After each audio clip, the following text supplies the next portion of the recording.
દાહોદના દેવગઢ બારિયા તાલુકાના બામરોલી ગામ ખાતે સહભાગી વન વ્યવસ્થા મંડળીઓના લાભાર્થીઓને લાભ વિતરણનો કાર્યક્રમ યોજાયો હતો। જિલ્લા પંચાયતના ઉપપ્રમુખ અરવિંદાબેન પટેલિયાના અધ્યક્ષ સ્થાને કાર્યક્રમ યોજાયો હતો। દેવગઢ બારિયા તેમજ સાગટાળા રેન્જની વિવિધ 7 સહભાગી વન વ્યવસ્થા મંડળીઓ પંચેલા, કુવા, કેળિયા, નાથુડી, જૂની બેડી, જામરણ, આમલી પાણી, છોતરા એમ કુલ 784 લાભાર્થીઓને શાકભાજી kit, ખેતોજાર kit, Mahuda collection net, પડાઉ રોપા તેમજ બહેનોને સીવણના સંચાનો લાભ આર્થિક રીતે પગભર થવા માટે આપવામાં આવ્યો, જેની અંદાજિત રકમ ₹74 લાખ છે। નાયબ વન સંરક્ષણ RM પરમાર દ્વારા વન સંરક્ષણ અને સંવર્ધન બાબતે સૌને માર્ગદર્શન આપવામાં આવ્યું। આ વનોનું વન્યજીવોનું પણ મહત્વ સમજાવવામાં આવ્યું હતું અને ચાલુ સિઝનમાં દવ નિયંત્રણ અને દવ વ્યવસ્થાપન અંગે સમજણ આપી લોકોને વનોમાં દવ ન લગાડવા અપીલ કરાઈ। આ કાર્યક્રમમાં ઉપસ્થિત APMCના ચેરમેન, વિવિધ રેન્જના RFO સહિત મહાનુભાવો, લાભાર્થી મિત્રો અને વન વિભાગના સ્ટાફ ઉપસ્થિત રહ્યા।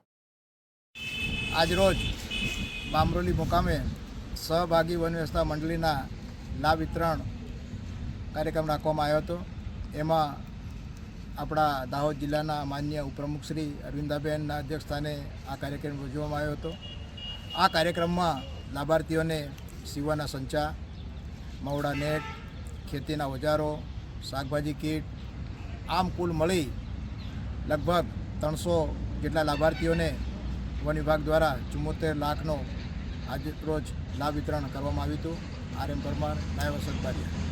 રોજ બામરોલી મુકામે સહભાગી વન વ્યવસ્થા મંડળીના ભાગરૂપે આપણા જે RM પરમાર સાહેબ ડીઓફો સાહેબની અધ્યક્ષતામાં જે આયોજન કરવામાં આવ્યું એની અંદર પંચેલા, નાથુડી, કુવા, કેલિયા અને જામરણ, જૂની બેડી, આંબલી પાણી, છોતરાના જે લાભાર્થી ભાઈઓ અને બહેનો છે એમને સીવણના સંચા, મહુડા કલેક્શન કીટ, ખેત ઓજારો અને શાકભાજીની કીટ અને ફળાઉ રોપાની કીટ અર્પણ કરવામાં આવી। એની અંદર 784 લાભાર્થી ભાઈઓ બહેનોને લાભ આપવામાં આવ્યો અને કુલ 74 લાખ રૂપિયાની સહાય આપવામાં આવી અને તમામ ભાઈઓ લાભાર્થીઓ મોટી સંખ્યામાં ઉપસ્થિત રહ્યા તે બદલ ખૂબ ખૂબ આભાર। આપનું નામ? પટેલિયા અરવિંદાબેન સામતસિંહ, ઉપપ્રમુખ, દાહોદ જિલ્લા પંચાયત।